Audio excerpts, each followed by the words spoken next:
اللہ تعالیٰ قرآن مجید میں فرماتے ہیں انما یفتری الکذب الذین لا یؤمنون بآیات اللہ واولئک هم الکاذبون۔ گناہوں میں سے کچھ گناہ ایسے ہیں جو کبیرہ گناہ ہوتے ہیں، اور کبیرہ گناہوں میں سے بھی کچھ ایسے سنگین گناہ ہیں اگر وہ معاشرے میں رواج پا جائیں تو وہ ایک دوسرے کے لیے ذلت کا، پریشانی کا، آزمائش کا سبب بن جاتے ہیں۔ ان سنگین گناہوں میں سے ایک گناہ جھوٹ ہے۔ یہ ایسا گناہ ہے اگر معاشرے میں رواج پا جاتا ہے، اس سے اتحاد، اتفاق، رواداری، محبت سب کچھ ختم ہو جاتا ہے۔ اور حیرت انگیز بات یہ ہے، آج معاشرے میں ہم میں سے ہر ایک دوسرے کے جھوٹ بولنے کی وجہ سے پریشانی کا، ذلت کا شکار بھی ہوتا ہے، لیکن اس کا اپنا عمل یہ ہے کہ دوسروں کے ساتھ پھر بھی وہ جھوٹ بول رہا ہے، اس میں کسی قسم کی وہ کسر چھوڑتا ہی نہیں ہے۔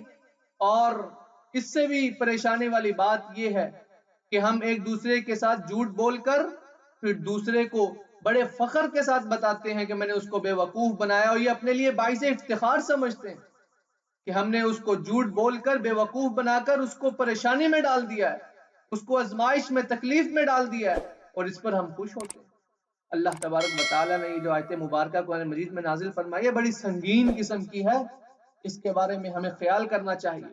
اللہ تعالیٰ فرماتے ہیں کہ انما یفتری الکذب الذین لا یؤمنون بآیات اللہ، کہ جھوٹ وہ صرف بولتے ہیں جو اللہ کی آیات پر ایمان نہیں رکھتے ہیں، اور فرمایا یہی لوگ ہی کاذب ہیں، جھوٹ بولنے والے۔ مفسرین اس آیت مبارکہ میں بیان فرماتے ہیں کہ جھوٹ صرف انہی کو زیبا دیتا ہے جو اللہ کی آیات پر ایمان نہیں رکھتے، کیونکہ ان کو سزا کا ڈر ہی نہیں ہے، سزا کا خوف ہی نہیں ہے۔ جب ان کو سزا کا خوف نہیں ہوگا وہ بلا جھجک جھوٹ بولیں گے۔ اگر جو ایمان والا ہوگا، اللہ کی آیات پر ایمان رکھنے والا ہوگا، ان کو اس گناہ کی جو اللہ تبارک و تعالی نے سزا بیان کی ہے اس کا ڈر ہوگا، اس کا خوف ہوگا، وہ کبھی جھوٹ بولنے کی جرات نہیں کرے گا۔ اسی طرح مفسرین فرماتے ہیں جس کے اندر سچائی کی، سچ سے ملنے والے ثواب کی نیت ہو اور جھوٹ سے ملنے والے عذاب کا خوف ہو، وہ کبھی جھوٹ نہیں بولا کرتے۔ جھوٹ وہی بولتے ہیں جن کے اندر ایمان موجود نہیں ہوتا، اللہ کی آیات پر سے ان کا ایمان ختم ہو چکا ہوتا ہے۔ مفسرین فرماتے ہیں کہ یہ بڑی سنگین قسم کی آیت ہے، کیونکہ اللہ تبارک و تعالی نے اس آیت مبارکہ میں فرمایا انما یفتری الکذب الذین، کلمہ حصر استعمال کیا ہے۔ انما کلمہ حصر ہے، کا مطلب یہ ہے کہ اور کوئی جھوٹ نہیں بولتا۔ انما یفتری الکذب الذین لا یؤمنون بآیات اللہ، جھوٹ صرف وہی بولتا ہے جو اللہ کی آیات پر ایمان نہیں رکھتا۔ یہ بڑی سنگین قسم کی آیت ہے اگر اس کے اوپر غور کیا جائے، اگر اس کے بارے میں سوچا جائے، فکر کی جائے۔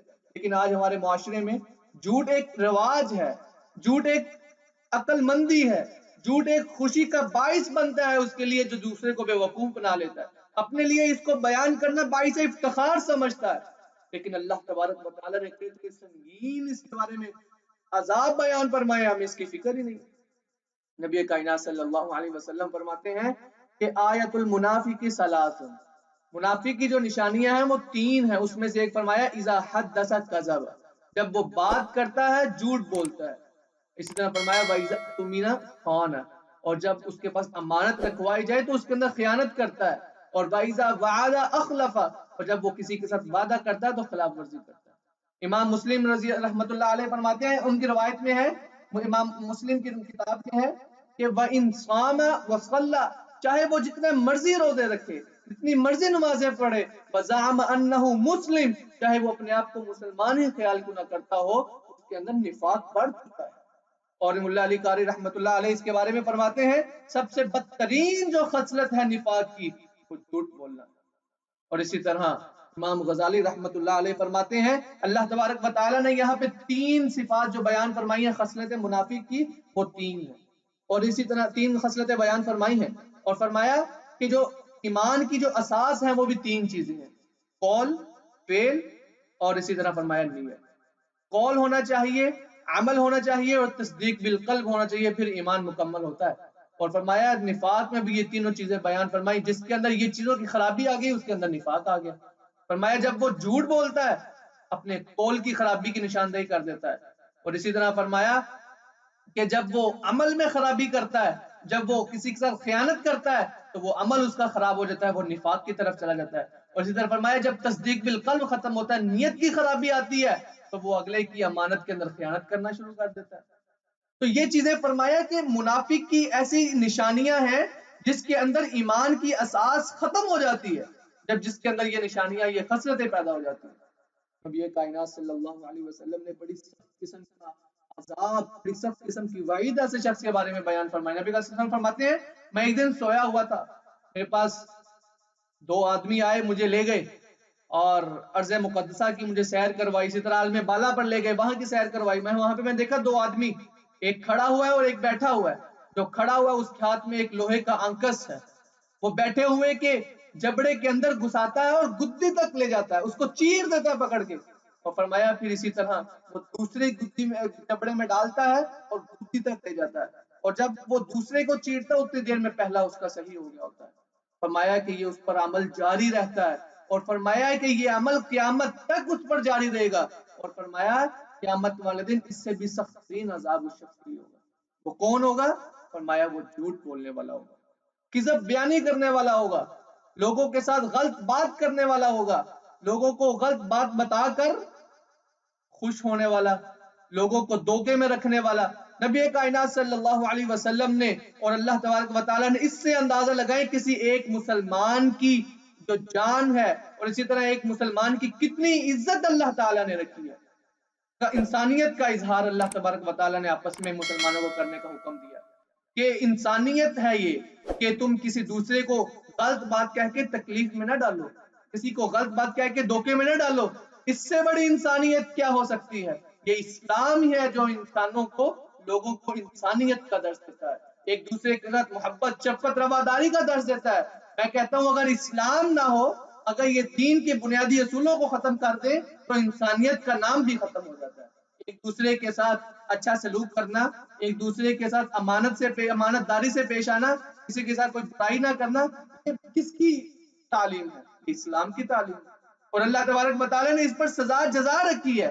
اگر تم کسی کے ساتھ برا کرو گے اللہ تعالیٰ تمہیں اس کی سزا دیں گے، اگر تم کسی کے ساتھ اچھا کرو گے اللہ تمہیں اس کی جزا دیں گے. اگر جب یہ چیز ہی ختم ہو جائے گی، یہ ایمان والی بات ختم ہو جائے گی، پھر کس بنیاد پر تم لوگوں کے ساتھ اچھائی کرو گے؟ پھر تمہارے اندر ایک ہی بات ہوگی کہ میں نے اپنے آپ کو خوش کیسے کرنا ہے، میں نے اپنے آپ کو تسکین کیسے پہنچانی ہے. اس کے لیے میں دوسروں کے ساتھ دھوکہ بھی کروں گا، فراڈ بھی کروں گا، اور اسی طرح دوسروں کے ساتھ میں ہر قسم کے ان کو نقصان پہنچاؤں گا جس کے بدلے میں مجھے سکون ملتا ہوگا. کیونکہ میرا ایمان کسی چیز پر نہیں ہوگا، میری تعلیم کوئی نہیں ہوگی، مجھے کوئی جزا سزا کا ڈر نہیں ہوگا. اسی لیے اللہ تبارک و تعالیٰ نے فرمایا انما یفتری الکذب الذین لا یؤمنون بآیات اللہ.